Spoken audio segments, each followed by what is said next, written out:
అత్తయ్య, హాస్పిటల్ నుంచి వచ్చినప్పటి నుంచి చూస్తున్నాను, ఇలానే డల్గా ఉన్నావు. ఏమైందమ్మా? నాన్న కొట్టారని బాధపడుతున్నావా? మీరు మరీ అత్తయ్య, మనకి తిట్లు కొత్తనా కొట్టించుకోవడం కొత్తనా? ఇలాంటి వాటికి బాధపడితే ఎలా చెప్పండి? అంటే ఏందమ్మీ, నేను ఇట్టాగే దెబ్బలు తినుకుంటూ ఉండాలా? నిషి అలా అనదులేమ్మా. అంటే ఇంతకు ముందు కూడా మనం ఇలా దొరికిపోయాం కదా, దానికెందుకు ఫీల్ అవ్వడం అని నిన్ను ఓదారుస్తుంది. ఈ తూరి మీరిద్దరు ఏడ దొరికిండారా? నేనే కదా దొరికింది. నన్ను కొడతా ఉంటే ఇద్దరు బొమ్మల్లా నిల్చునుండారు. మధ్యలో వస్తే 2 దెబ్బలు మాకు పడేవి. అయినా శ్రీవల్లి మీ వల్లనే ఇంట్లో ఉంటుంది కాబట్టి తనని ఇంట్లో నుంచి పంపించటానికి మీరే కష్టపడాలి.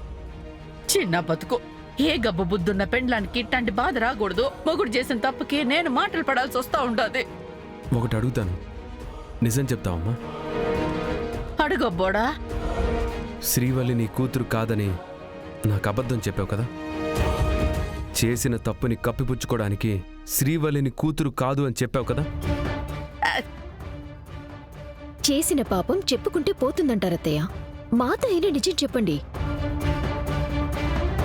చిన్నప్పటి నుంచి నువ్వు అక్క స్వార్థపరురాలంటే నమ్మా. ఈ ఇంట్లో మనమే గొప్పగా బ్రతకాలంటే, అందరినీ మోసం చేయాలంటే నమ్మా. నాన్నకు కూడా ఏ రోజు నా గురించి నిజం చెప్పలేదమ్మా. అలాంటిది నువ్వు నాకు అబద్ధం చెప్తున్నావు, మోసం చేస్తున్నావంటే తట్టుకోలేకపోతున్నానమ్మా. అరే అబ్బోడా, నేను చెప్పేది నిజంరా. మీ నా కూతురు కాదు. మరి ఎవరు కూతురు?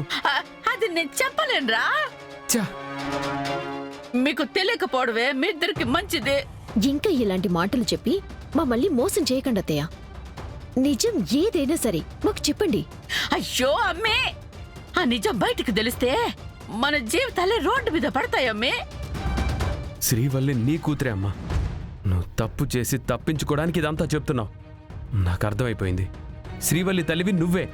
కాదబ్బోడా, శ్రీవల్లి తల్లి సుహాసిని, తల్లి సుహాసిని, తల్లి సుహాసిని, తల్లి సుహాసిని. ఏంటి? శ్రీవల్లి సుహాసిని అత్తయ్య కూతురా? అంటే మావయ్య కూతురు?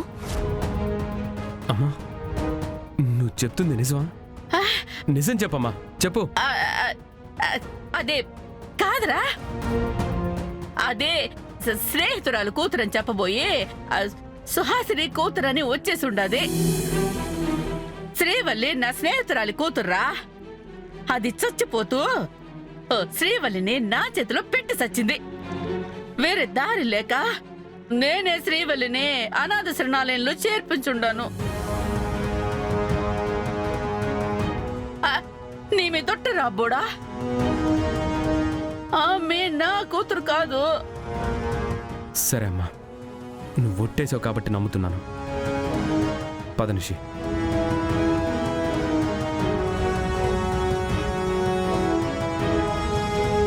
ఓయమ్మో, గబల్ నా మాట మార్చేసిండా కాబట్టి సరిపోయిండది. లేదంటే అబ్బోడు ఆవేశంతో పోయి వాళ్ళు నాయన్ని, కేదార్ని, శ్రీవల్లిని చంపేసేవాడు. ఈ నిజం తెలియకముందే శ్రీవల్లిని ఈ ఇంట్లో నుంచి తరిమేయాలా. మీ ఫ్యామిలీలో రేపొకరికి డెత్ కన్ఫర్మ్ చేశారు. అసలు ఏం జరుగుతుంది? చనిపోయిన మీనన్ తిరిగి రాగలడా? ఇంపాసిబుల్. మరి వచ్చిందెవరు? ఎందుకు నాకు మీనన్లా కనిపిస్తున్నాడు?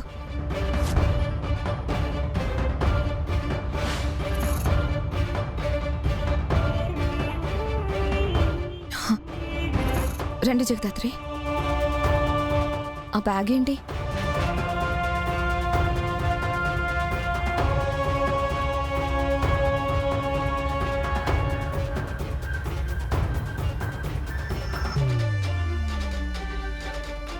ఇంత డబ్బు మీకెక్కడిది? మాది కాదు దునా, మీ డబ్బే.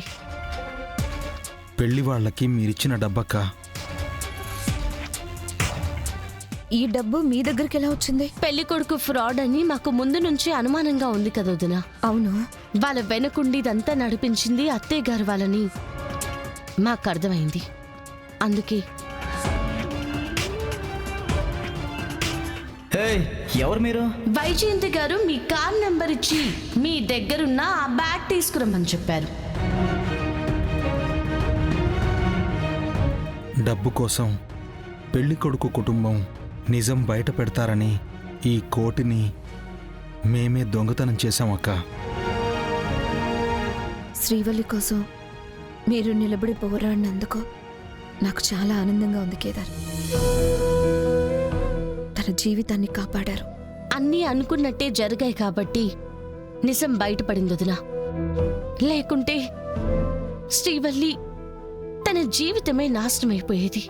పిన్ని ఎందుకు శ్రీవల్లిని ఇంట్లో నుంచి పంపించేయడానికి, మోసం చేయడానికి కూడా సిద్ధపడ్డారో నాకు అర్థం కావడం లేదు జగదాత్రి. కారణం ఏదైనా మళ్ళీ ఇంకోసారి ఇలా అవ్వకుండా మనం జాగ్రత్త పడాలొదినా. బాబాయ్ ఆల్రెడీ పిన్నితో మాట్లాడుతున్నారు. నేను రేపు ఒకసారి గట్టిగా చెప్తాను. శ్రీవల్లి ఇంటి ఆడపిల్ల. తనకు అన్యాయం జరుగుతూ ఉంటే చూస్తూ ఊరుకోను.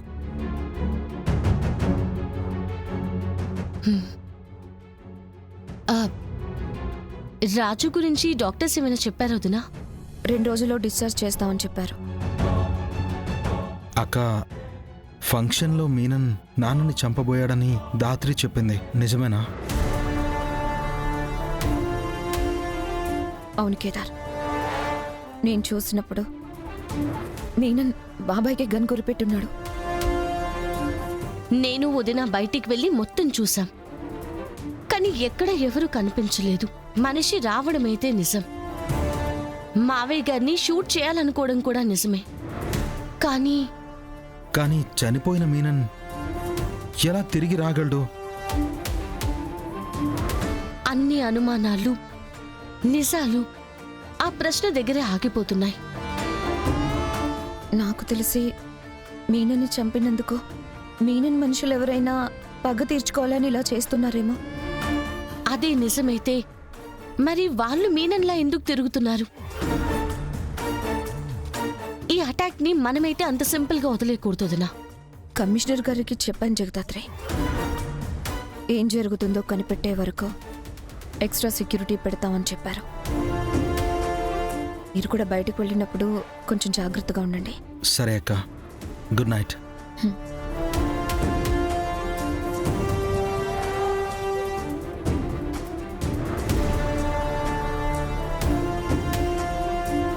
నాకు భయంగా ఉంది దాత్రి.